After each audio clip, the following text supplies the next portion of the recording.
Feita ali.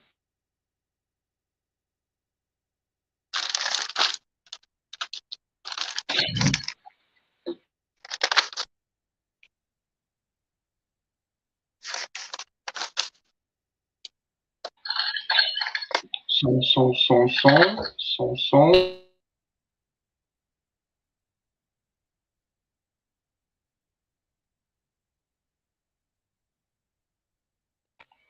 Estamos ao vivo.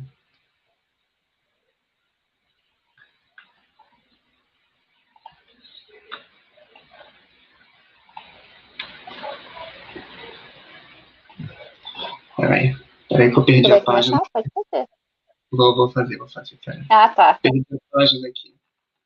Estava cheia de carrapeta aqui na mão. Boa noite. Olá, minha gente. Muito boa noite. Sejam todos bem-vindos. Obrigado pela companhia. Eu sou o Felipe e hoje estou aqui com a Rejane, a companhia dela. Nós estamos ao vivo, nessa noite, dia 27/9/2021, 20 horas, horário de Brasília. Estamos ao vivo aqui no nosso canal, no canal do estudo do livro A Gênese, de Allan Kardec.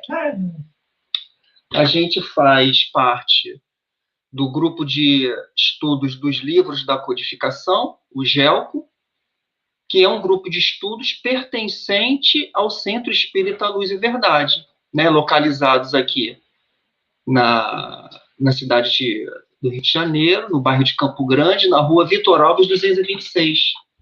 É um estudo presencial e, em função das condições, continuamos, graças a Deus, com o estudo remoto, virtual, e todas as segundas-feiras ao vivo, tá?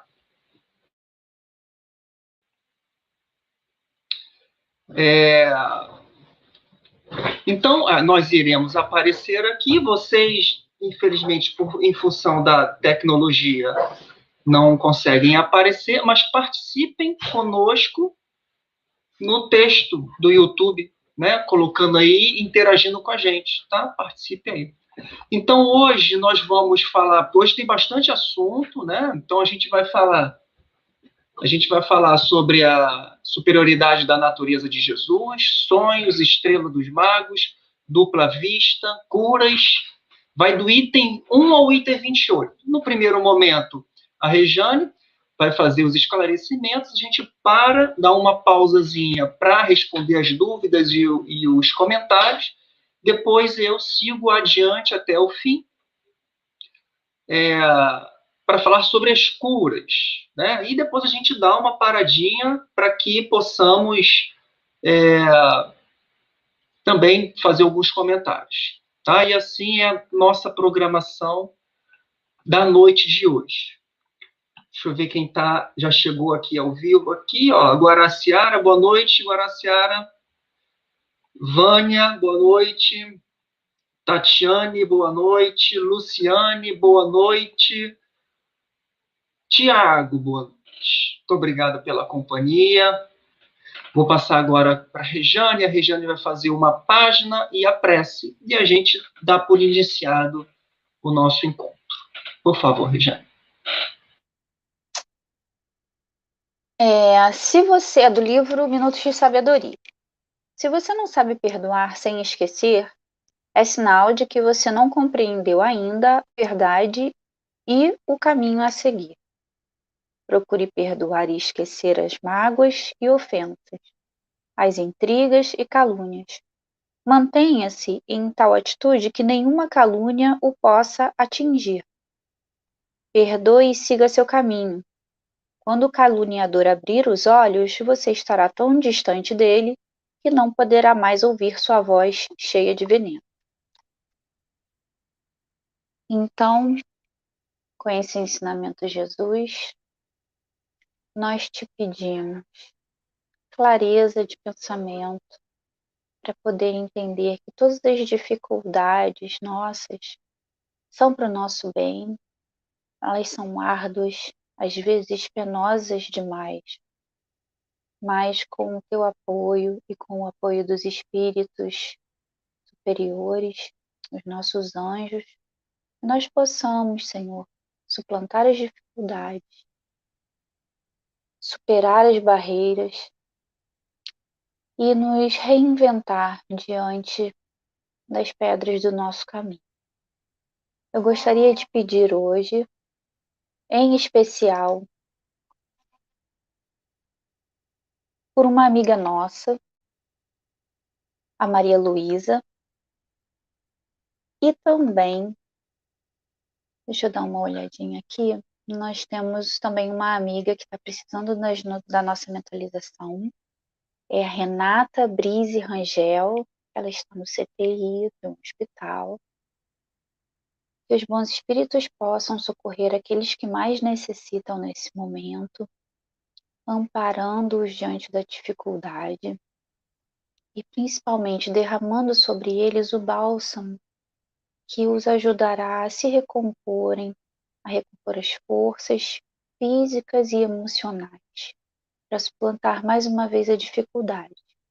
Que Deus possa também derramar as suas bênçãos sobre os familiares e sobre os amigos que tentam ajudar, para que as pessoas possam ter boas sugestões, bom ânimo e força para ajudá-los nesse momento. Todas as pessoas que estejam doentes nos hospitais ou em suas casas nesse momento, elas sejam amparadas, curadas e que, se não puderem ser curadas, que ao menos possam ter o alívio das suas dores. Que assim seja, graças a Deus. Bom, então eu vou atropelar, já que eu já fiz a página, a prece, vou passar direto, não é isso, Felipe? Então, ok. Boa noite, gente. Hoje a gente vai falar do capítulo 15, os milagres do Evangelho. Você quer falar alguma coisa, Felipe? Não. Não, tá. Dos milagres do Evangelho. E a gente vai começar com a superioridade da natureza de Jesus. Não vai dar para a gente ler hoje, eu gosto muito de ler porque eu acho que Kardec, ele é muito bom, óbvio, né? Na forma dele escrever, ele é muito sempre explicativo. Mas o que a gente vai ler hoje são passagens que estão nos evangelhos. E são muitos, principalmente os do Filipe, serão muitos também. Então, a gente vai ler os principais e vai tentar contribuir de alguma forma com algum comentário edificante, né? Então, o que eu vou ler é sobre a superioridade da natureza de Jesus, que é o ponto número 1.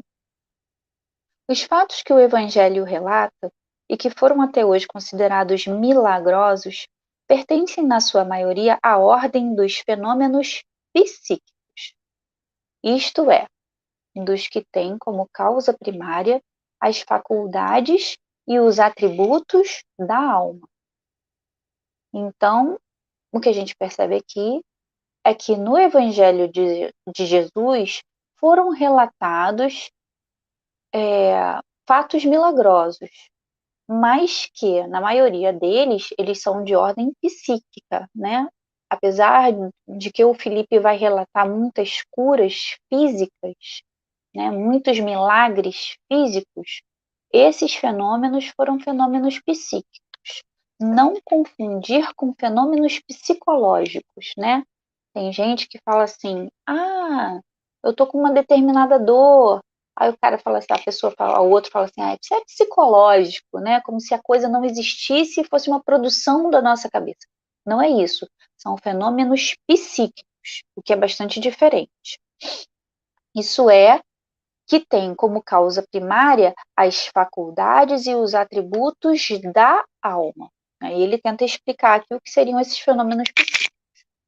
Confrontando-os com os que ficaram descritos e explicados no capítulo precedente, o anterior, né? Reconhecer-se-á sem dificuldade que há entre eles, o anterior não, o próximo, que a gente vai falar também, reconhecer-se-á sem dificuldade que há entre eles identidade de causa e de efeito. A história registra, entre outros, análogos em todos os tempos e no seio de todos os povos. pela razão de que desde que há almas encarnadas e desencarnadas, os mesmos efeitos forçosamente se produziram. Então, isso quer dizer que não só na época do Evangelho esses efeitos, através de fenômenos psíquicos, se produziram, como até hoje eles se produzem através de médiums. Pode-se, é certo, contestar, no que concerne a este ponto, a veracidade da história, mas hoje eles se produzem às nossas vistas e, por assim dizer, à vontade e por indivíduos que nada têm de excepcionais. A gente não vê as curas aí nas igrejas evangélicas, a gente não vê as curas acontecendo nas casas espíritas, a gente não vê algumas curas ocorrendo com algumas pessoas que são médiums.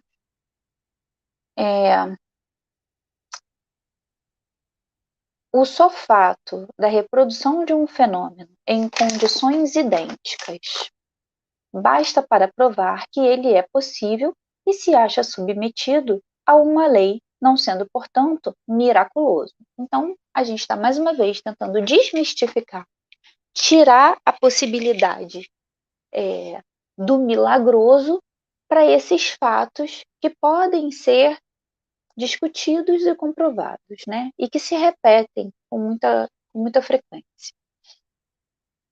O princípio dos fenômenos psíquicos repousa, como já vimos, nas propriedades do fluido perispiritual. Olha aí eles localizados aí, o nosso fenômeno psíquico ligado ou completamente dirigido pelas propriedades do fluido perispiritual, que constitui o agente magnético. Nas manifestações da vida espiritual, durante a vida corpórea e depois da morte, nas manifestações da vida espiritual durante a vida corpórea e depois da morte. E, finalmente, no estado constitutivo dos espíritos e no papel que eles desempenham, como força ativa da natureza. Então, quer dizer, essas propriedades do fluido perispiritual, eles não são simplesmente fatores que ocorrem mediante isso que é considerado milagre. Ele faz parte da natureza, ele é uma força ativa da natureza. Conhecidos estes elementos e comprovados os seus efeitos, tem-se como consequência de admitir a possibilidade de certos fatos, que eram rejeitados enquanto se lhes atribuía uma origem sobrenatural. Sem nada prejulgar quanto à natureza do Cristo, natureza cujo exame não entra no quadro desta obra, quer dizer, a Kardec está querendo dizer aqui que ele não vai prejulgar a natureza do Cristo, né? Então, não vai entrar aqui no exame essa natureza especial do Cristo. Vai apenas considerar ele um espírito superior. Não podemos deixar de reconhecê-lo um dos de ordem mais elevada, o Cristo, e colocado por suas virtudes muitíssimo acima da humanidade terrestre. Pelos imensos resultados que produziu, a sua encarnação neste mundo forçosamente há de ter sido uma dessas missões que a divindade somente a seus mensageiros direto confia. Quer dizer, pela superioridade de Jesus, espiritual de Jesus que nós observamos, muitíssimo superior a qualquer espírito encarnado aqui na Terra, a gente tem que tirar como conclusão que ele está aqui, ele foi enviado aqui pela divindade em missão, né? Porque só um mensageiro é que Deus confiaria capacidades como as que Jesus demonstrou em sua passagem por aqui. Mesmo sem supor que ele fosse o próprio Deus, mas unicamente um enviado de Deus para transmitir sua palavra aos homens, seria mais do que um profeta, porquanto seria um Messias divino. Como o homem tinha a organização dos seres carnais, quer dizer, o corpo dele não diferenciava do nosso. Porém, como espírito puro, desprendido da matéria, havia de viver mais da vida espiritual do que da vida corpórea, de cujas fraquezas não era passível. Quer dizer, o que nos afeta hoje como encarnados e que nos traz, por exemplo, a queda, né? Às vezes a gente está numa ambientação, aí vem o vizinho e faz uma besteira, xinga, bota uma música alta, pronto, acabou minha ambientação, né? Foi para o espaço. A gente consegue, ao contato com o próximo, e às vezes nem ao contato, mas por saber uma notícia de alguém, de algum desaforo, de algum desafeto, a gente sai completamente do estado temporário de paz, e isso já não acontecia com Jesus, né? Ele era uma pessoa num estado linear, né? Porque ele vivia mais da vida do espírito do que da vida do corpo. Então aquilo que nos afeta não afetava ele. A sua superioridade com relação aos homens não derivava das qualidades particulares do seu corpo, mas das do seu espírito, que dominava de modo absoluto a matéria, e da do seu perispírito, tirado da parte mais quintessenciada dos fluidos terrestres. E aí isso consta do capítulo 14, no número 9 aqui da Gênesis. A sua alma provavelmente não se achava presa ao corpo, senão pelos laços estritamente indispensáveis. Constantemente desprendida, ela de certo lhe dava dupla vista, não só permanentemente, como de excepcional penetração e superior de muito, que de ordinário possuem os homens comuns. Quer dizer, ele via além do que a gente consegue perceber. Os nossos olhos, eles veem apenas o que esse órgão físico consegue enxergar. Como Jesus tinha esse deslocamento da matéria, ele estava na matéria, mas não exatamente nem restrito nem preso a ela. Ele tinha capacidades que só o espírito em elevação, em situação de elevação, poderia contemplar, né? Poderia perceber. A gente sente, por exemplo, que pessoas embrutecidas não têm uma coisa que a gente chama sexto sentido. Poucas vezes essas pessoas têm, por exemplo, elas vão relatar sonhos premonitórios, elas vão relatar, nossa, eu sinto que essa pessoa é boa, eu sinto que essa pessoa é má. Isso é muito mais frequente de se enxergar em pessoas que cultivam de alguma forma a sua espiritualidade, que estão em contato com outras questões de sentimento e de moralidade que pessoas embrutecidas não estão.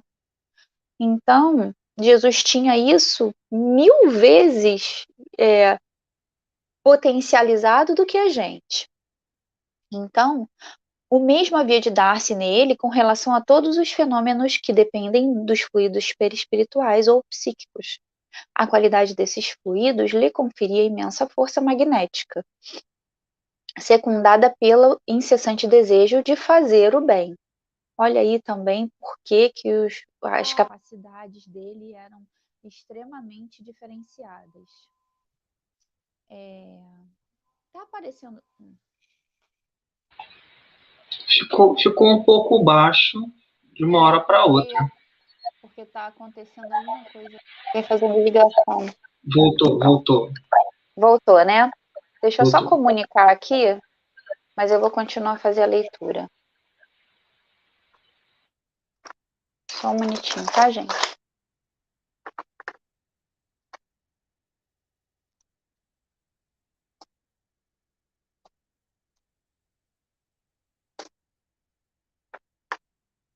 Bom, eu peço desculpa, gente, pela interrupção. Agiria como médium nas curas que operava? Kardec faz essa pergunta, né? Poder-se considerar poderoso médium curador? Será que Jesus era um médium curador? Aí a resposta é não, porquanto o médium é um intermediário, um instrumento de que se serve os espíritos desencarnados, e o Cristo não precisava de assistência. Olha que fantástico. Pois que era ele quem assistia aos outros.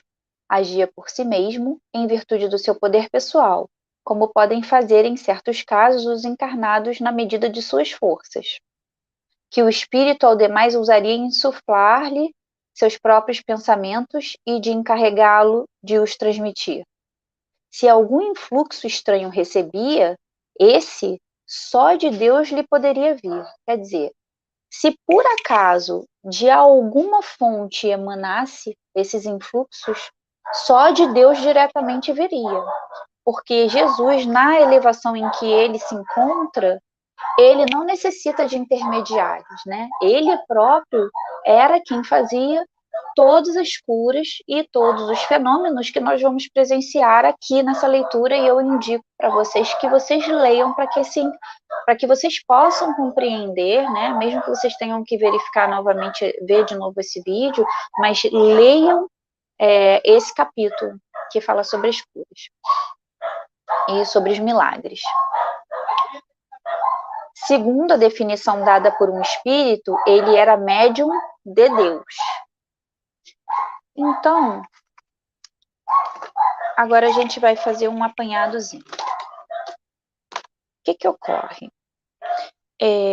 Nós vamos ver, ao longo desses capítulos aqui, ele vai falar no ponto 3 sobre os sonhos, que ele vai falar que João, o Evangelho, o José diz, o Evangelho, que ele foi avisado por um anjo para que ele saísse do Egito, que ele fugisse do Egito com o menino Jesus, ainda bebê, e a esposa dele, né, Maria.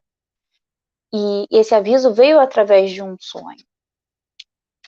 E que esse sonho, obviamente, foi uma interpelação de um anjo tentando avisá-lo. Nós vamos ver também, no ponto que fala da estrela dos magos, que se conta no Evangelho que os 3 reis magos foram guiados por uma determinada estrela para que eles chegassem até Jesus para adorá-lo, para lhe desejar bons desejos, né? E como é que a gente pode acreditar que aquela luz era uma estrela se a trajetória dela e o brilho dela não se comparavam com o que hoje a ciência sabe que é a característica de uma estrela, né? Jamais uma estrela teria o brilho intermitente que tem essa estrela conforme ela foi relatada e a trajetória que ela fez no caminho levando, e até a velocidade, né? Levando os 3 reis magos até onde Jesus estava. Vai relatar aqui também a questão da dupla vista, que é a entrada de Jesus em Jerusalém, quando ele vai trazer, deixa eu dar uma olhadinha aqui, que ele vai anunciar a chegada dele em Jerusalém. Ele vai relatar aqui também o beijo de Judas, que ele já previa, que Jesus já previa que ele ia ser tanto traído, negado por 3 vezes, e traído por Judas. Negado, ele foi negado, foi por quem? O Felipe me ajuda aí, que agora eu não estou lembrando. Pedro, né? Por Pedro, verdade. Ele foi negado 3 vezes por Pedro e ele ia ser traído por Judas. Então ele já previa tudo isso, e antes mesmo que Judas entrasse no recinto onde ele estava, ele se levanta e ele diz que ele seria levado, né? Que ele seria entregue e seria levado de forma brusca. Ocorre também aqui o relato da pesca milagrosa, onde Jesus estava pregando para as pessoas na beira de um rio ou de um lago, do lago, e aí no meio da pregação ele entra no barco e começa a pregar de mais afastado para poder alcançar as pessoas, que era uma multidão imensa. E depois de um dia inteiro que os pescadores não haviam conseguido nada, após ele terminar de pregar, ele pede ao discípulo dele que jogue a rede num determinado lado do barco, e aí quando ele joga a rede, que ele puxa a rede vem cheia de peixes. E aí isso quer dizer o quê? Que Jesus criou aqueles peixes ali, que ele tem algum poder de fazer surgirem peixes ali? Não, né? Ele demonstrou através do saber dele com relação à traição de Judas ou da negação de Pedro e de que tinha peixes ali. Isso tudo são efeitos da dupla vista, dessa visão. E aí eu me lembro muito dos Thundercats, né, que eles falam a visão além do alcance, né? Ele tinha essa visão além do alcance, como se fosse um poder mesmo, né? E era, mas não é um poder, é uma capacidade intrínseca ao espírito que está evoluído. Gente, eu amo desenho animado, né? Nem deu para perceber. Logo depois, ele vai falar, o Evangelho relata a vocação de Pedro, André, Tiago, João e Mateus, né? Que é quando simplesmente Jesus chega e, trocando em miúdos, ele fala assim, você, ó, gente, me segue aí, né? E aí não houve nenhum tipo de discussão, ele não teve que explicar muita coisa, eles tinham dentro deles de que aquele momento ia acontecer, né? Já havia uma premonição da parte deles, eles já tinham sido avisados em sonho, ou eles já tinham isso intrínseco neles, e Jesus também, já sabendo de que eles já tinham aquela visão já dentro deles de que eles seriam convocados, né, pelo Filho de Deus a se juntarem a ele para pregar a boa nova, eles simplesmente largaram o que estavam fazendo e seguiram Jesus sem titubear. Então, como que Jesus saberia disso se ele não tivesse a dupla vista, se ele não tivesse uma capacidade além da que os nossos olhos e a nossa mente pode ter, né? E a minha parte ele acaba por aqui, né? E aí ele fecha um trechinho do livro, da leitura, né? Eu ainda vou explicar mais um pouquinho. Eu vou até que horas, Felipe? Até 40. 40, tá ótimo. E aí ele fala assim: se viesse o mecanismo do mundo, se víssemos o mecanismo do mundo invisível que nos cerca, esse aqui é o último parágrafo do ponto 9, tá? Para quem quiser acompanhar. Se víssemos o mecanismo do mundo invisível que nos cerca, as ramificações dos fios condutores do pensamento a ligarem todos os seres inteligentes, corporais e incorpóreos, os eflúvios fluídicos carregados das marcas do mundo moral, as quais, como correntes aéreas, atravessam o espaço, muito menos surpreendidos ficaríamos diante de certos efeitos que a ignorância atribui ao acaso. Então, o que ele está dizendo é que existe uma causa inteligente por trás disso tudo, mas é que as nossas capacidades não têm a possibilidade de perceber. Então, como a gente não entende, a gente chama de acaso. Como num tempo em que a gente não tinha, por exemplo, o microscópio, a gente achava que a pessoa estava endemoniada quando ela tinha uma doença que não se conseguia ver, né? Ou também pelo fato da pessoa estar com uma doença psíquica, né? Uma doença como uma possessão ou alguma coisa ligada às questões psíquicas. A gente achava que era coisa do diabo, né? Hoje em dia, a psicologia, a psiquiatria, que são ciências, elas podem comprovar que existem distúrbios neurológicos, distúrbios genéticos, distúrbios emocionais que abalam toda essa estrutura do cérebro, dos órgãos, da produção e do estímulo de hormônios, tudo isso fica modificado. Hoje em dia, a ciência ela tem condições de nos trazer isso, mas imagina isso há mais de 2000 anos atrás, né? Então, as doenças da alma, elas precisam de cura, e Jesus veio para poder nos auxiliar nessas doenças, né? O Jesus praticava as curas da alma. E para tentar se fazer compreendido pelas pessoas da época, que só entendiam coisas materiais, que eram pessoas embrutecidas, se nós vemos pessoas embrutecidas hoje, em pleno ano de 2021, imagina como as pessoas não eram embrutecidas antes, né? A gente sabe que matavam as pessoas simplesmente por causa de bens, ou crianças que nasciam doentes, ou seja o que for, né? Para poder conseguir o que você queria. Era natural isso, né? Então, para tentar se fazer entender, para tentar ser compreendido, há pessoas que só entendiam coisas materiais, pessoas embrutecidas que não conseguiam entender nada que fosse abstrato, e olha que estando hoje, eu ainda tenho dificuldade de entender coisas abstratas, coisas subjetivas.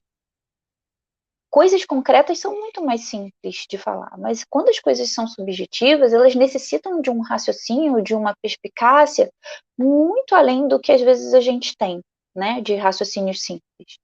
Então o Cristo ele começa a operar curas e fatos como essa de fulano, pega e joga a sua rede aí à esquerda da barca.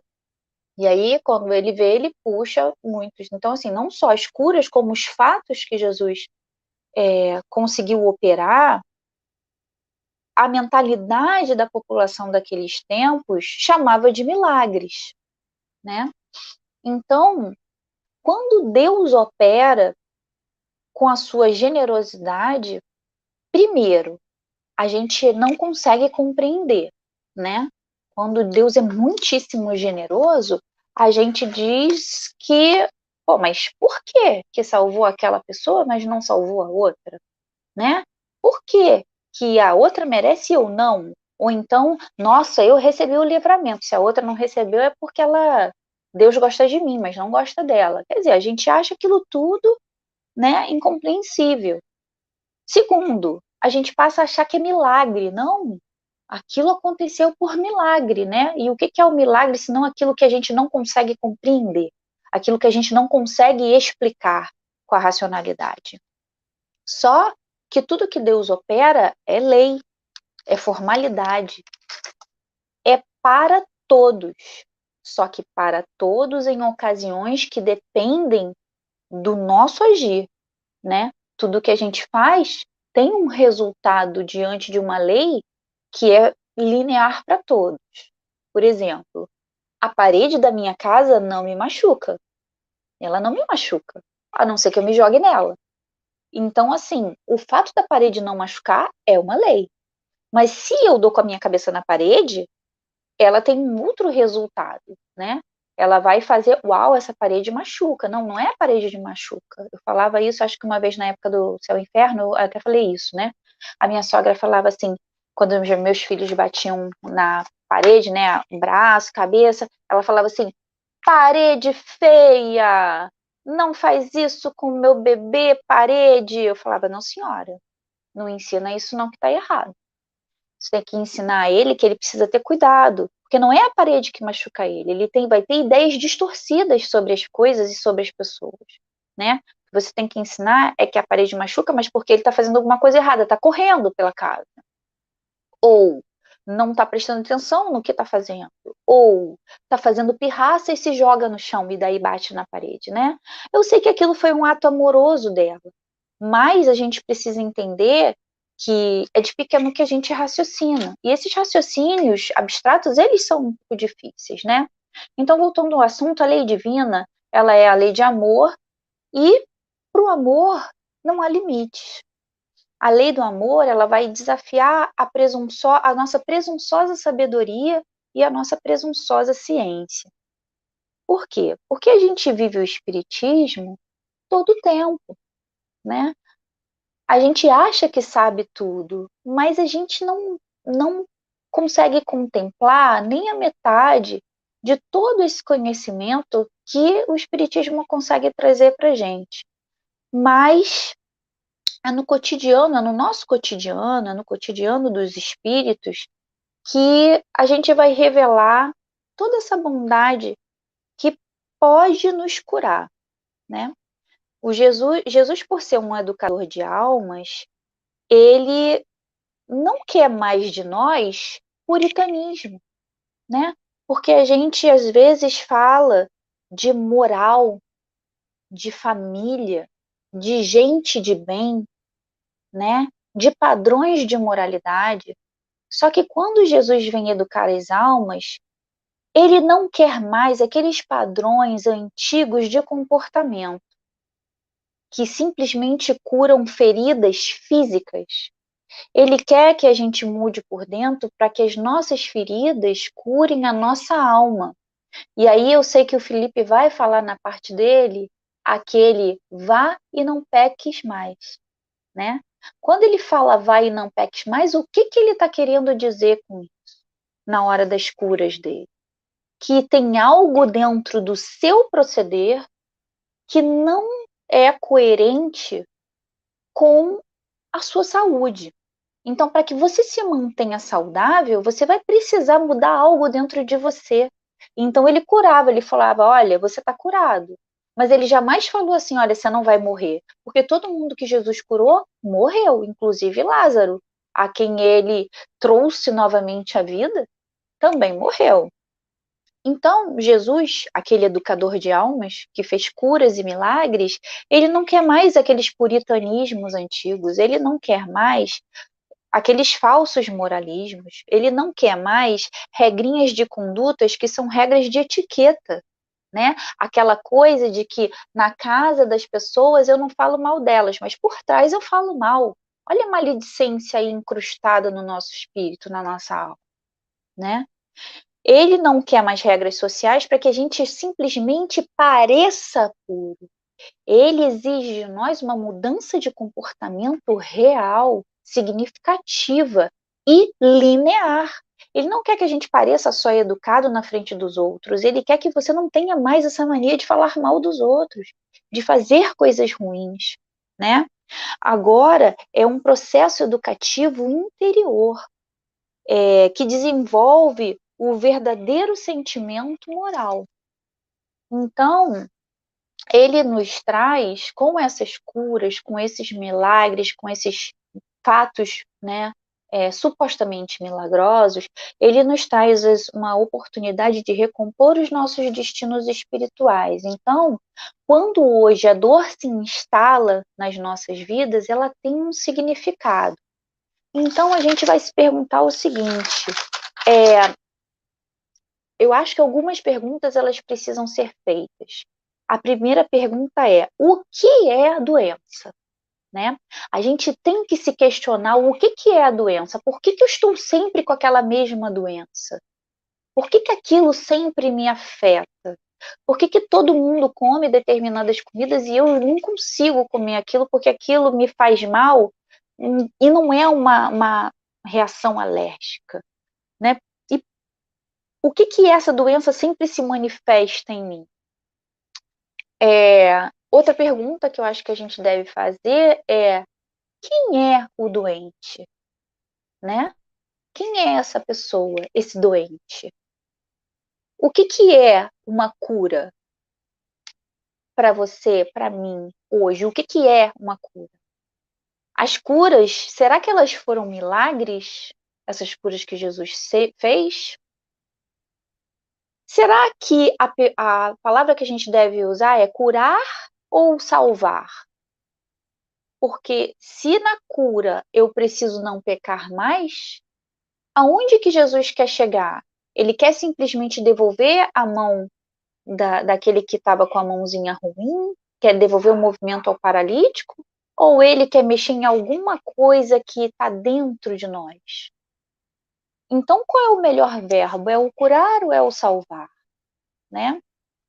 Se o verbo for salvar, seria salvar-se de quê? Qual é a sua cegueira? Qual é a nossa paralisia? O que é aquilo que me paralisa, né? Porque a minha paralisia pode não ser das pernas. A minha paralisia pode ser a de não conseguir ser boa com alguém, a de não conseguir perdoar, a de não conseguir perceber a dificuldade do outro e zoar essa dificuldade que o outro tem, né? Então, onde é que estão as deformidades da minha alma, que se expõem em doenças no meu corpo? Né? Onde está, Haroldo até pergunta assim, o Haroldo Dutra, ele pergunta: onde está o Bartimeu cego em nós? Em qual área que nós temos esse Bartimeu cego, né? Será que é na área do poder? Será que é na área da autoridade? Será que é na posse, na beleza física, no sexo, no dinheiro, né? Então, quando a gente começa a fazer esses questionamentos, o assunto das curas e dos fatos milagrosos de Jesus, eles tomam uma dimensão muito diversa. Uma dimensão muito diversa. E nessa hora, a gente vai entender o que é o verdadeiro milagre que Jesus pretende operar nesses corpos. Porque o maior paralítico é aquele que tem as pernas, mas que só tinha pernas para os seus interesses. Hoje, né, a gente aprende, a gente está aprendendo a andar para poder entender que existem os interesses do próximo também. Mas o maior paralítico é aquele que não usa, que só usa para si as suas pernas, que só usa para si a sua força de trabalho. Pior cego é aquele que não vê. Essa frase, ela é maravilhosa, porque você pode ter olhos de ver, de olhar, mas você talvez não tenha os olhos de ver, de perceber o outro, né? Então a cura da paralisia talvez esteja no movimento de se precipitar para o outro, de poder corresponder às necessidades, ao auxílio do próximo, dos próximos que nos procuram nos pequenos detalhes, né? Muitos gozam de saúde, viajam e circulam, mas vivem vidas completamente egoístas e sequer sabem que são paralíticos da alma. Muitos são dedicados e trabalham arduamente, mas só fazem o trabalho em benefício próprio. A mão já está atrofiada há 400, 500 anos e continuam trabalhando para juntar riquezas. Eles deixam heranças, né? A lepra que invade a sociedade, que prefere perder a dignidade do que perder o seu tempo e o seu dinheiro auxiliando quem precisa. Nós temos dezenas, centenas de milhares de almas leprosas hoje, né? Muitas pessoas não têm caráter, mas elas não suportam não ter dinheiro, elas preferem perder o caráter, perder a dignidade, mas elas não toleram perder dinheiro. Não toleram, elas querem dinheiro para aplicar, para comprar coisas novas, mas elas não pensam em deixar como herança o caráter e não o dinheiro. O que será que é mais importante para as nossas almas leprosas, né? Elas não se importam de deixar um legado de exemplos e de caráter, mas querem deixar heranças e dinheiros aplicados. Aquele intelectual que estuda muito, que sabe muito, soberbo, mas é incapaz de conseguir dividir o conhecimento. Ele também é leproso, ele também é cego, ele também tem problema nas pernas, né? Mas quando nós temos uma doença, né, um problema do nosso corpo ou da nossa psique, essa dor, esse sofrimento, ele nos faz nos ajoelhar diante dessa dor. E aí a gente vai ansiar pela cura, né?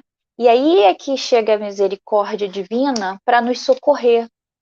E às vezes a gente recebe a cura, mas infelizmente a gente insiste novamente nas doenças, né? Então, a gente precisa perceber que muitas vezes nós somos doentes, mas somos doentes que teimamos em fugir do remédio. A gente se nega a se submeter a determinados tratamentos, né? Quantas vezes a gente bebe bebida alcoólica, mas a bebida alcoólica nos faz mal? Então, o que a gente percebe é que, será que todo doente precisa ser curado? Será que todo mundo precisa ter um milagre? Será que todo mundo precisa de um fato absurdo para poder se curar? A doença do espírito, ela é sempre vinculada a recompensas psicológicas. Aquilo de alguma forma te acalenta, e é por isso que você continua fazendo. Porque de alguma forma aquele erro que você insiste em cometer há 500, 800 anos, várias encarnações, aquilo de alguma forma te dá alguma recompensa que você não quer largar. Por exemplo, a pessoa que come muito doce. Eu conheço pessoas formiguíssimas, mas aquele doce não faz bem para ela. E aí ela aumenta o peso, ou ela tem problema com açúcar alto no sangue e gera desorganizações orgânicas, mas na hora que ela come chocolate é tão gostoso, aquela sensação de prazer é tão imensa, que ela Ah, mas só um pedacinho. É só mais um dia, é só mais um gole, é só mais um pedaço, né? É só mais uma vez que eu vou xingar.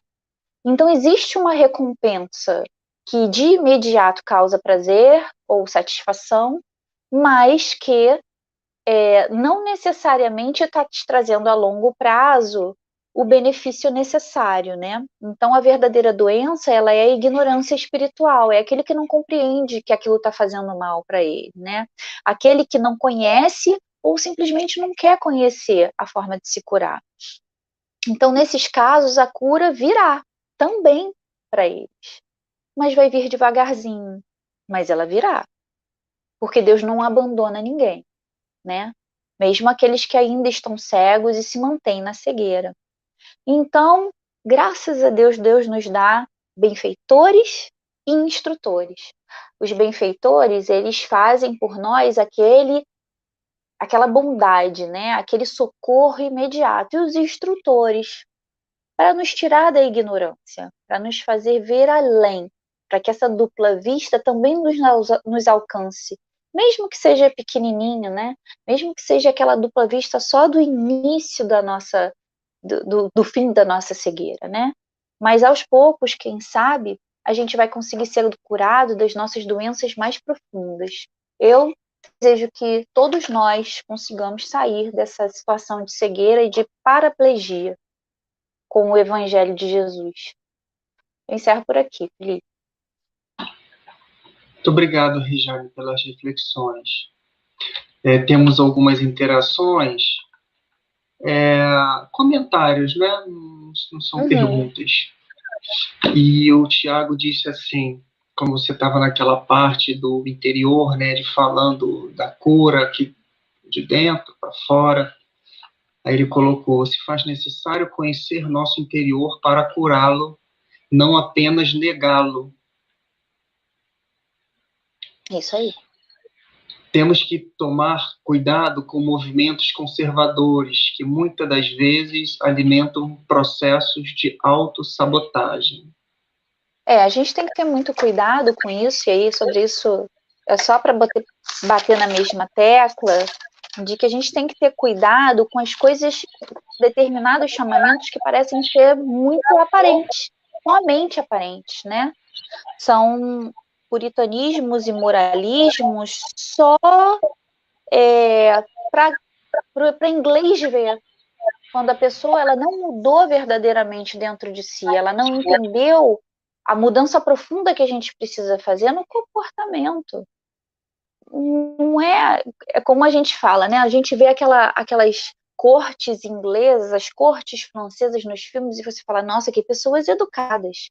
Mas hoje em dia os filmes mostram muito mais do que isso, né? Mostram que toda aquela cortesia, toda aquela educação, por trás havia inveja, traição, assassinatos. Quer dizer que eu quero para mim aquela corte inglesa, aquela corte francesa, aquela corte portuguesa, muito linda, muito bem vestida, morando naqueles castelos, mas que por trás matavam uns aos outros para conseguir alçar cargos ou patamares de nobreza, né? Eu acho que isso já não cabe mais para a sociedade em que nós estamos. Nós que precisamos buscar essa moralidade, buscar essa mudança de regras, mas não para parecer, e sim para ser, para tomar como um comportamento linear em qualquer lugar e com um fundamento correto, né? É só isso mesmo. Deixa eu ficar aqui também. Ele continua assim, lembrando ainda que o conceito de moralidade nem sempre tem correlação com elevação espiritual. Por O vezes nosso aqui da Terra não tem. Terreno, né? O terreno. Por vezes o dito moral é mera substituição do termo comum. Não se trata de elevação, mas de costume. Exatamente. Ele continua aqui, ó. Não podemos confundir reabilitação, reajuste, lapidação moral com supressão de identidade, de expressão e do próprio ser. Porque às vezes, em nome de um determinado puritanismo, né, a gente quer coagir o outro a não ser aquilo que ele é, por uma simples forma pré-estabelecida da minha cabeça, né?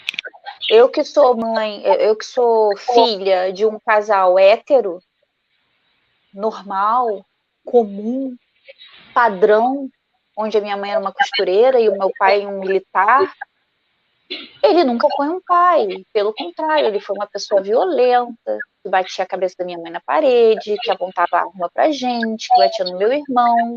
Será que eu quero um padrão de casal hétero? Eu quero um padrão de amor, seja lá do que for.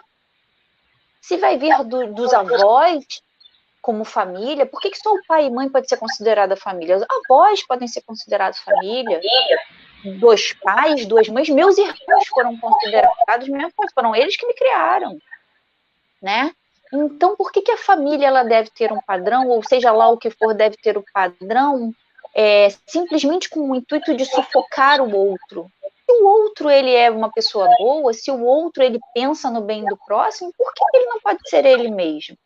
Então a gente tem que ter muito cuidado com padrões de coisas que já falsos puritanismos, sabe? Falsos puritanismos, falsos moralismos, que não estão intrínsecos a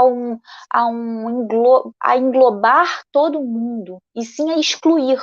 Não, eu sou uma pessoa de família boa, mas você, por causa de um padrão X, SH, não é considerado, né? Então a gente tem que ter muito cuidado com esses falsos puritanismos.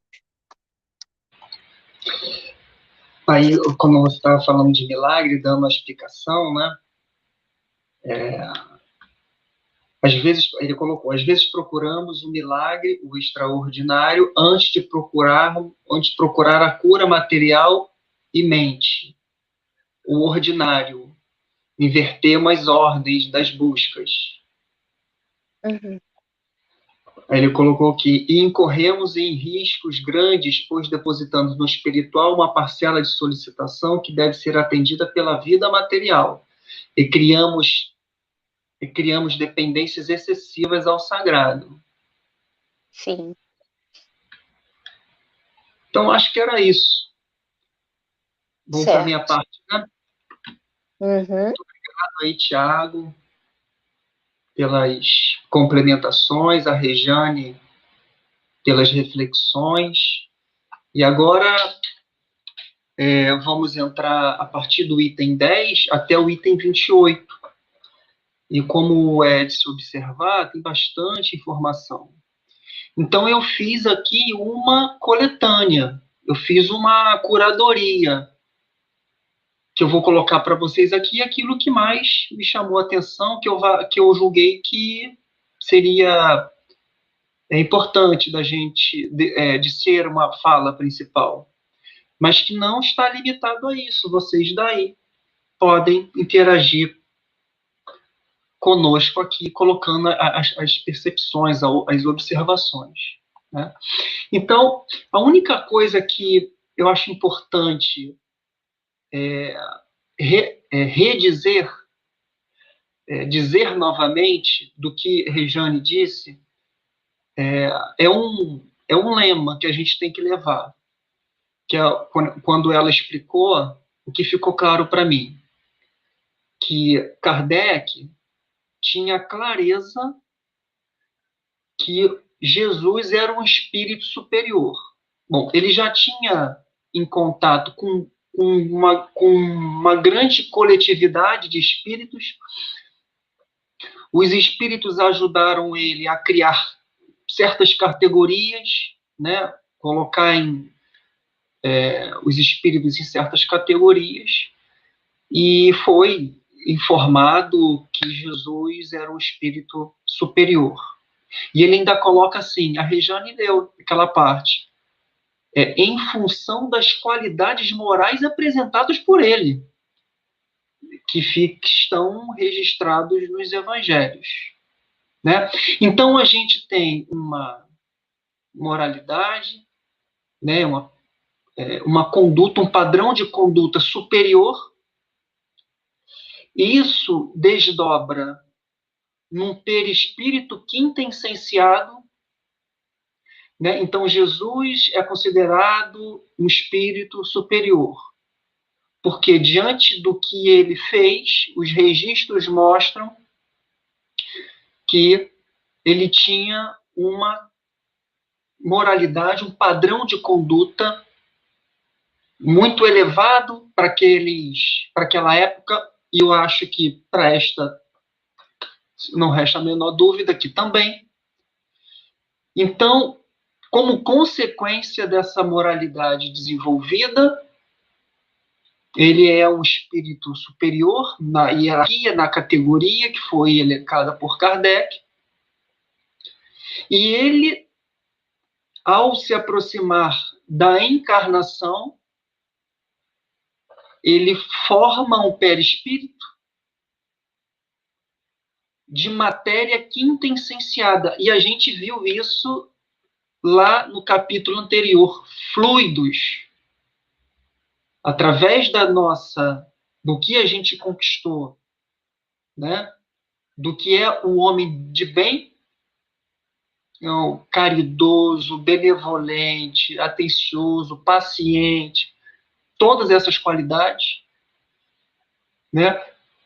O perispírito absorve do orbe um conjunto de matérias daquele orbe, e que Jesus teve esse perispírito mais quintessenciado. Então, com uma maior certeza, eu lhes digo que é muito diferente do perispírito que está comigo, que também é matéria. Né? Continuamos sendo diferentes. Eu sou um espírito muito diferente de Jesus, eu tenho um perispírito muito diferente do de Jesus.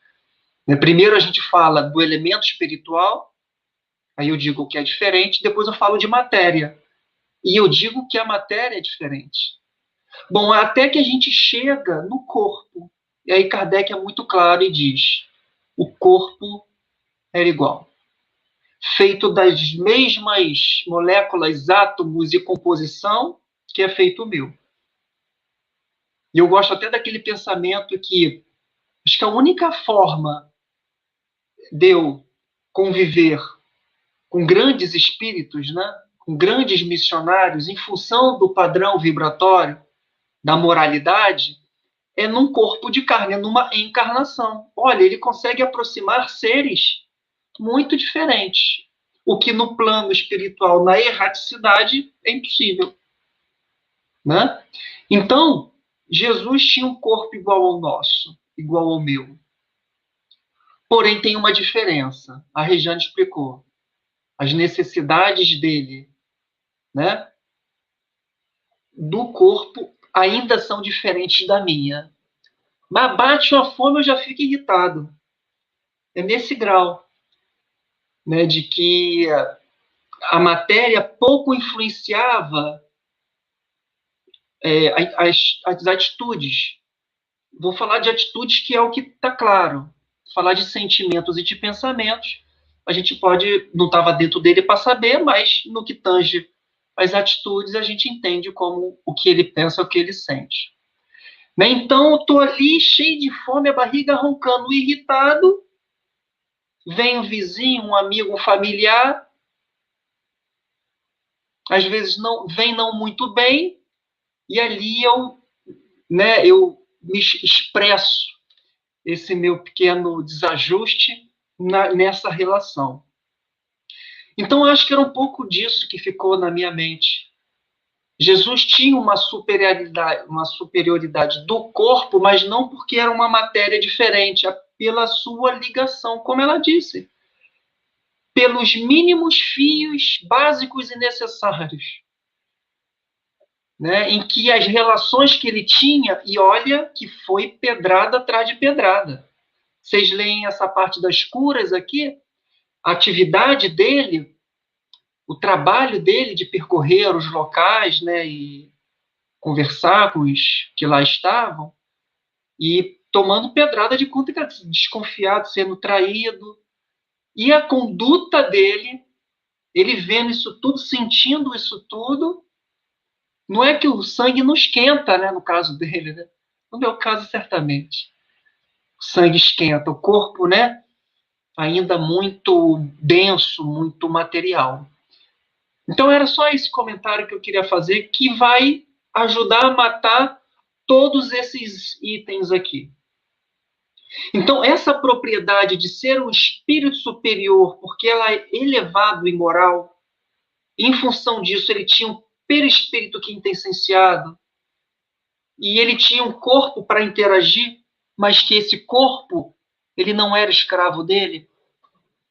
Ele ali conseguia fazer o que era chamado milagre, e o que hoje, diante desse livro que a gente estudou, estamos em setembro, a gente sabe que é apenas um fenômeno. Que as leis da época, e poucas dessa época, conseguem explicar. Com a luz da doutrina espírita fica um pouco mais claro, e é o que Kardec contribui nessas curas que ele coloca aí. 8 curas que ele coloca. Né? Como não tem como passar por outras, a primeira ela é bem profunda, então eu vou me deter no comentário dela. Então a gente está falando da cura da perda de sangue, que está em Marcos, capítulo 5, versículos do 25 ao 34. Em resumo, era uma mulher que há 12 anos sofria de uma hemorragia. Hemorragia é um sangramento. Foi ao encontro de Jesus, tocou ele e o fluxo, e a hemorragia estancou, ou seja, parou. E o que Kardec comenta sobre isso, que é muito rico? Item 11. Ele diz assim: estas palavras, conhecendo em si mesmo a virtude que dele saíra, são significativas. Então, quando a mulher toca em Jesus, Jesus sente. O cenário era de multidão, aquele vucu-vucu, um encostando no outro, mas essa mulher, ao se projetar para encostar em Jesus, e Jesus ele tem aquela clássica frase, né, que uma virtude saiu dele. E Kardec explica da seguinte forma: exprimem o movimento fluídico que se operava de Jesus para a doente. Ambos experimentaram a ação que acabara de produzir. Né? A mulher teve a sua hemorragia cessada e Jesus sentiu o toque dela. É de notar-se que o efeito não foi provocado por nenhum ato da vontade de Jesus. Jesus não impôs a mão a ela, Jesus não fez um movimento em direção a ela. Ele passando, ela tocou, ele sentiu, ela sentiu. Né? Não houve magnetização nem posição das mãos. Bastou a irradiação fluídica normal para realizar a cura. Aí Kardec faz uma incursão para tentar explicar como que poderia ser explicado esse movimento. Ele diz assim, ó, próximo parágrafo. Considerando como matéria terapêutica, então ele já começa com uma definição. O fluido é uma matéria terapêutica, uma matéria com propriedade de cura. Então, considerado como matéria terapêutica, o fluido tem que atingir a desordem orgânica, a fim de repará-la. É uma afirmativa. O fluido vai em direção à desordem orgânica com o objetivo de reparar. É uma lei, segundo a afirmação dele. Pode-se, então, ser dirigido sobre o mal, sobre a doença, pela vontade do curador, ou atraído pelo desejo ardente, pela confiança, pela fé do doente. Então, esse fluido que sempre vai na direção da doença, do mal, ele pode ser uma emanação, ele pode ser uma emissão, ou ele pode ser uma atração. Ou é uma coisa ou outra. E ele continua assim: com relação à corrente fluídica, pensa em corrente fluídica, corrente mesmo, né? Anéis de fluidos que liga de um ponto a outro, que amarra de um ponto a outro. Com relação à corrente fluídica, o primeiro age como uma bomba premente e o segundo como uma bomba aspirante. Aquilo que eu tinha dito anteriormente. Algumas vezes é necessária a simultaneidade das duas ações, a emissão e o desejo, né? E a atração, né? A emissão e a aspiração. Algumas vezes é necessário que a gente tome um passe, né? O profissional ali fazendo a sua emanação fluídica e a gente ali na crença, mentalizando coisas boas, desejo de cura, né, bons pensamentos, às vezes até cenários, né, assim, natureza, cachoeira, né, para que ajude nessa corrente. Algumas vezes é necessária a simultaneidade das ações, a emissão e a aspiração. Outras, basta só uma, apenas a emissão e consegue fazer o ato da cura, ou apenas o desejo de aspirar a cura, né? O qual, o segundo caso, foi o que ocorreu no fato que tratamos. A mulher aspirou a cura. Jesus ali não estava com foco nela, ela tocou e ela, uma virtude saiu de mim, né? Então aquela virtude saiu e foi para o lugar que tinha que ter saído. É a explicação que Kardec dá para isso. E ele diz assim, termina, né? Jesus tinha, pois, razão para dizer: tua fé te salvou. Depois ele vira para ela, entra em contato com ela e diz isso a ela, né? Tua fé te salvou. Compreende-se que a fé a que ele se referia não é uma virtude mística, a qual entendem muitas pessoas, mas uma verdadeira força atrativa. Então, ele já definiu fé. Força atrativa. De sorte que aquele que não possui opõe, bloqueia, impede a corrente fluídica. Uma força repulsiva ou uma força de inércia que paralisa a ação. É como se fosse um escudo. Aquele que não tem a fé verdadeira, que funciona como uma força atrativa, eu estou entendendo isso aqui como uma lei. A fé que a gente precisa entender e praticar é uma força atrativa, assim como o exemplo dela. E se a gente é descrente, e se a gente é descuidado, se a gente é preconceituoso, né, com essa manifestação, uma força repulsiva ou uma força de inércia paralisa a ação. Assim sendo, é fácil compreender-se que, apresentando-se ao curador dois doentes com a mesma enfermidade, apenas um possa ser curado, o outro não. Este é um dos mais importantes princípios da mediunidade curadora e que explica certas anomalias aparentes, apontando-lhes uma causa muito natural. Então, reforçando, pode ser efeito de uma emanação ou de uma aspiração, de quem emite o fluido ou de quem deseja o fluido. Pode ser da simultaneidade dos dois. Mas o fato é que o que impede é a descrença. Ou, não vou dizer impede, mas o que dificulta é a descrença. Que pode ter casos de alguém que não crê e o fenômeno ocorre. Não sei te dizer qual, mas eu não vou conseguir dizer que isso é impossível. Não está na minha alçada. Legal? Então ele fala dos outros casos, do cego de Betsaida, né, que existe um cego que não era de nascença, ele toma ele pelas mãos, leva para fora da cidade, passa saliva nos olhos, impondo-lhe as mãos por 2 vezes, ele fica curado. né? Ou tem um paralítico, né, que chegando numa certa cidade, apresentam-se a ele, e Jesus disse: meu filho, tem confiança, perdoados te são os teus pecados. E quando ele diz a conhecida frase: levanta-te, toma teu leito e vai para casa.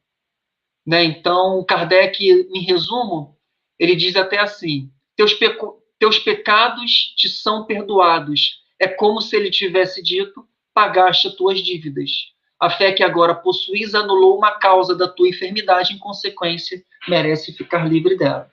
Então, é um outro componente. A gente tem um componente fluídico, que se forma uma corrente. E agora tem um componente do merecimento, em que a pessoa precisa estar no momento propício.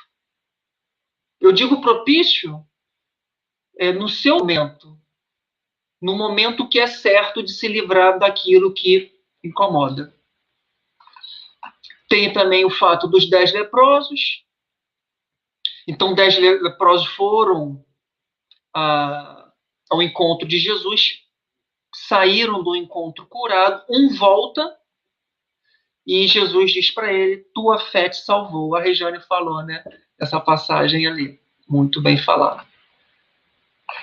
Né? E depois vem, o Kardec coloca o caso da mulher curvada, que vem de encontro que a Regiane tinha dito, em que a mulher era curvada, né? A gente imagina que seja algo tipo corcunda, né? Assim, bem curvadinho, e Kardec fala que nesse fato,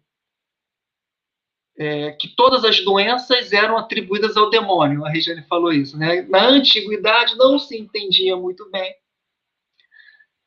e que todos se confundiam, né? Como ainda hoje. Aí Kardec coloca assim: os possessos com os doentes, mas no sentido inverso, né? Ou seja, todos doentes eles eram possuídos,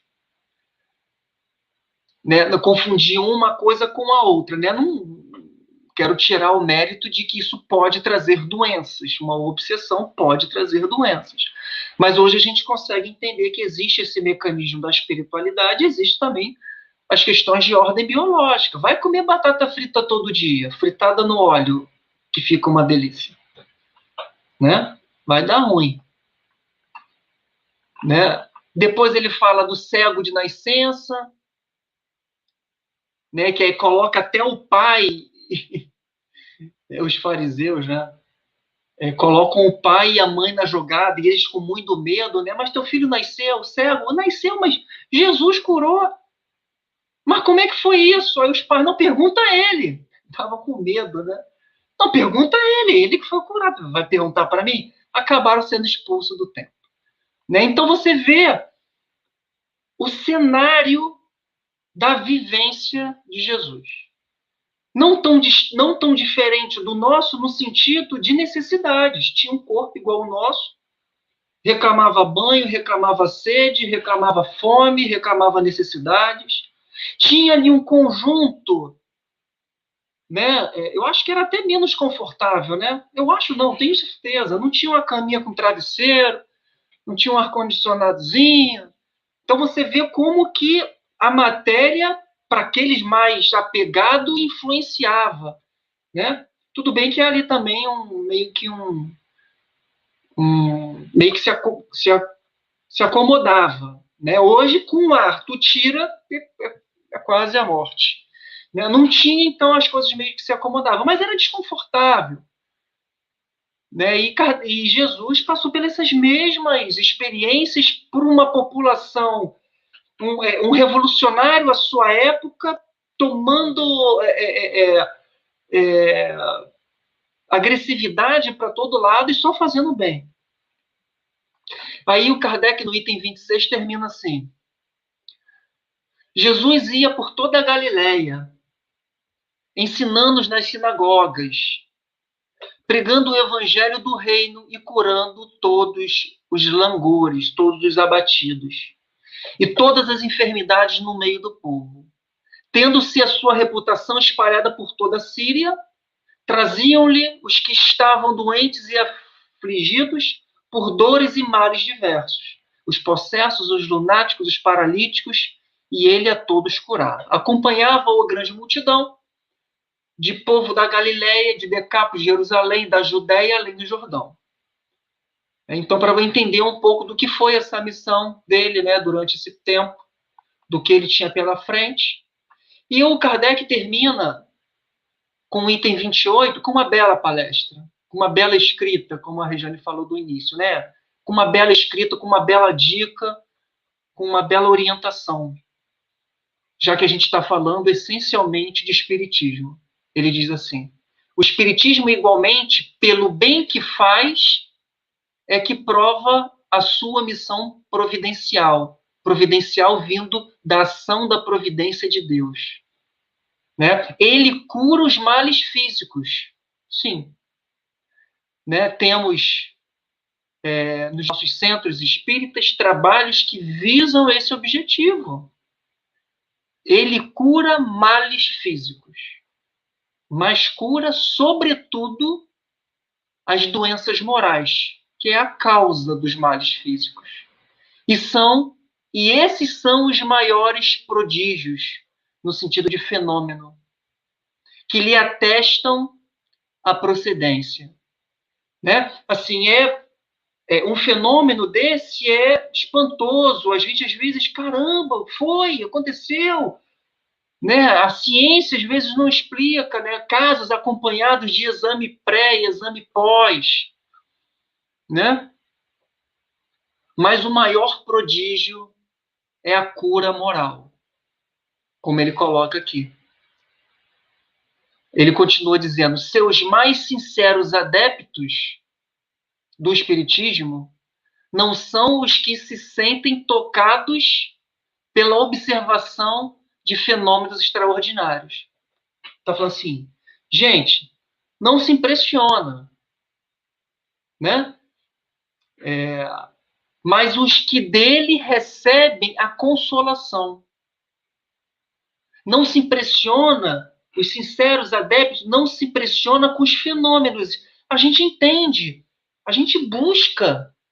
Eu, particularmente, busco, mas que a gente não se deixe ficar deslumbrado. Busque o entendimento, mas que a gente busque mesmo a consolação, a tranquilidade para as nossas almas. Porque, querendo ou não, de alguma forma, o nosso eu, né, em desajuste, em desequilíbrio, provoca as doenças, os males, em que o espiritismo pode curar. Mas se a gente não se cura por dentro, a Regiane falou, as manifestações de doença vão ser cíclicas, né? E, obviamente, é sempre evolutiva. A gente sempre tem que tirar um teor de lição. É aí que a gente começa a cura. Quando a gente depois se abastece da fé, do tratamento que a gente vai fazer, em que a gente reforma alguma coisa dentro da gente, e a gente vai nessa progressiva evolução e cura do nosso espírito, né? E ele continua assim, né? Ele diz assim, mas os que dele recebem consolação para as suas almas, quem liberta das torturas da dúvida, que é o que a gente faz aqui, né? Toda segunda-feira a gente se libera da tortura da dúvida, pelo estudo, pelo esforço, pela dedicação, pelo comprometimento, né? Aqueles a quem levantou o ânimo na aflição, seus mais sinceros adeptos, ele está dizendo, são os que consolam e que são consolados. São os que se libertam das dúvidas.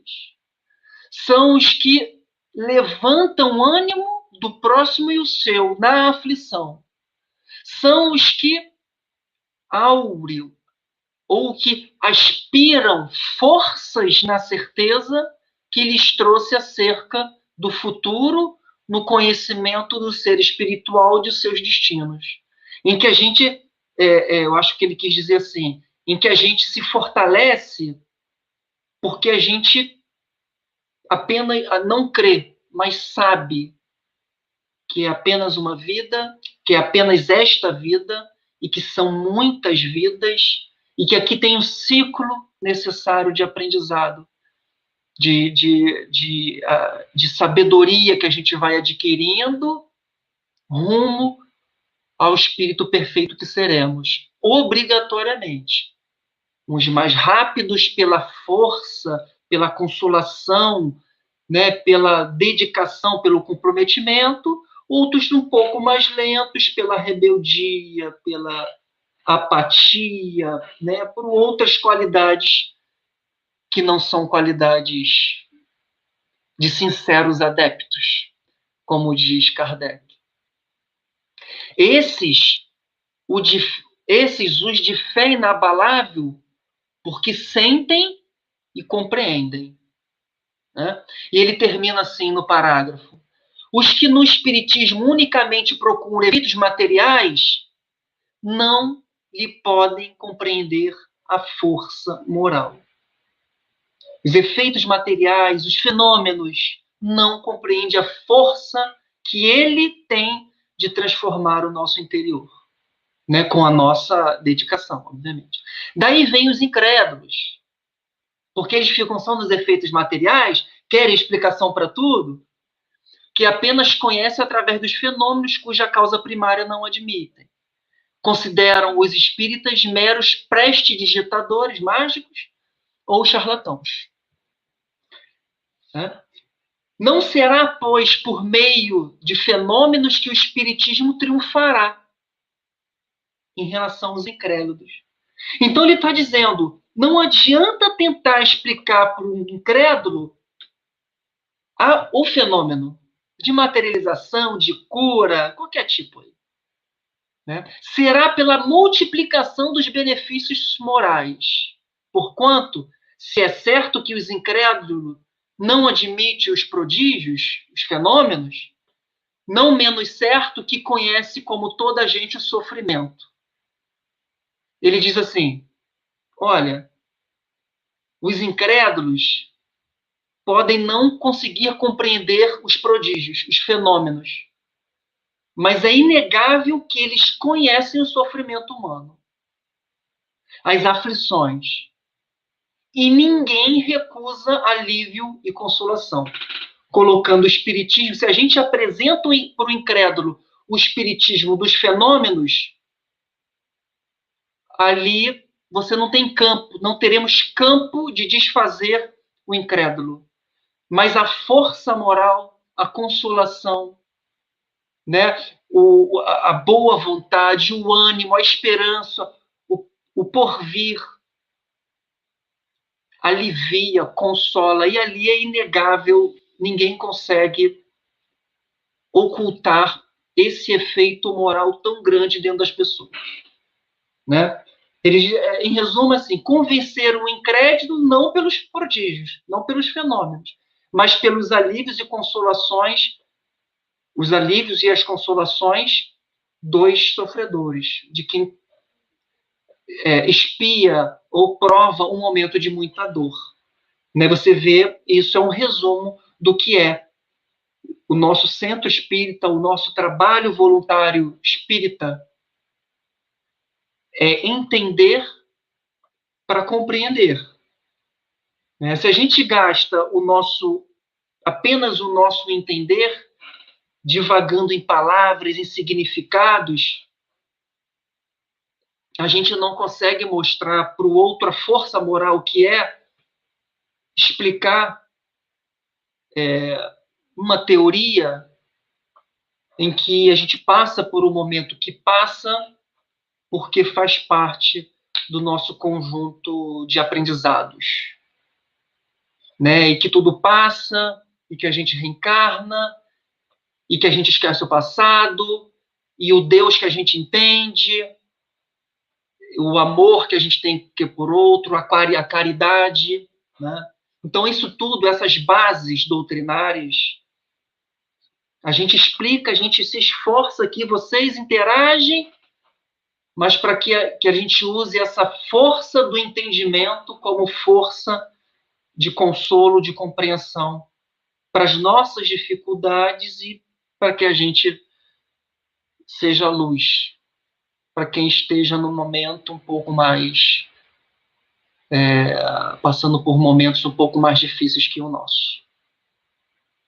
Acho que era isso. Resumi bastante por causa do tempo, mas fica o convite da Regiane da gente ir em detalhes com cada parágrafo para que a gente consiga exatamente fazer esse exercício. Não o exercício intelectual, por intelectual, mas o exercício de entender, de ter fé, de acreditar naquilo e de apostar naquilo, né, como estilo de vida. Temos coisas aí, Rejane? O pessoal está extasiado com a explicação. Então, mas o que quer dizer? Quer comentar alguma coisinha? Colocar? Não, eu acho que ficou ótimo, ficou perfeito. Então, é isso, minha gente. Se vai chegar alguma coisinha, agradecemos, né? A presença de vocês, a companhia na noite de hoje, e mais esse exercício intelectual que vai lá no íntimo das nossas ideias e dos nossos sentimentos, né? E segunda-feira que vem, com certeza, se Deus quiser, estaremos juntos. Utilizaremos o nosso bate-papo no WhatsApp para interagir caso queira colocar mais alguma coisinha. Vou fazer a prece para a gente concluir.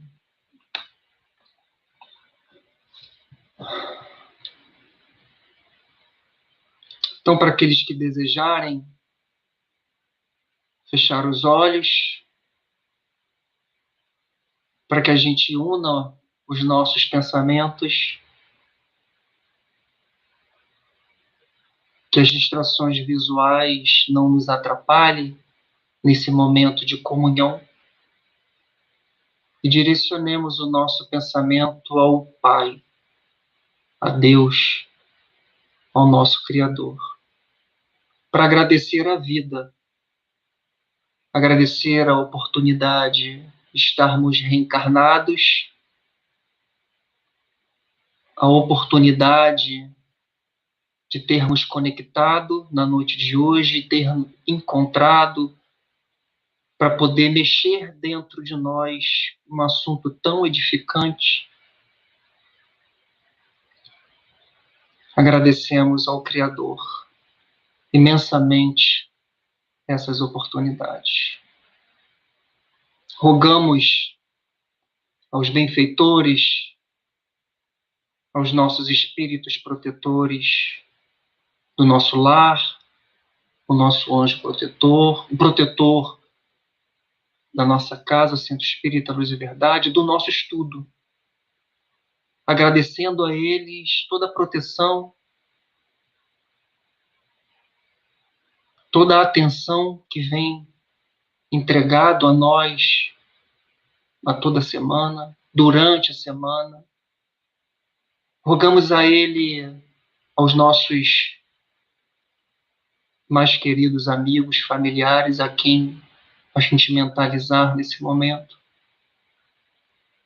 fluidos, uma corrente fluídica de cura, uma corrente fluídica de bons pensamentos, de bons sentimentos, uma corrente fluídica de ânimo, de boa vontade, de força, de coragem, de resignação.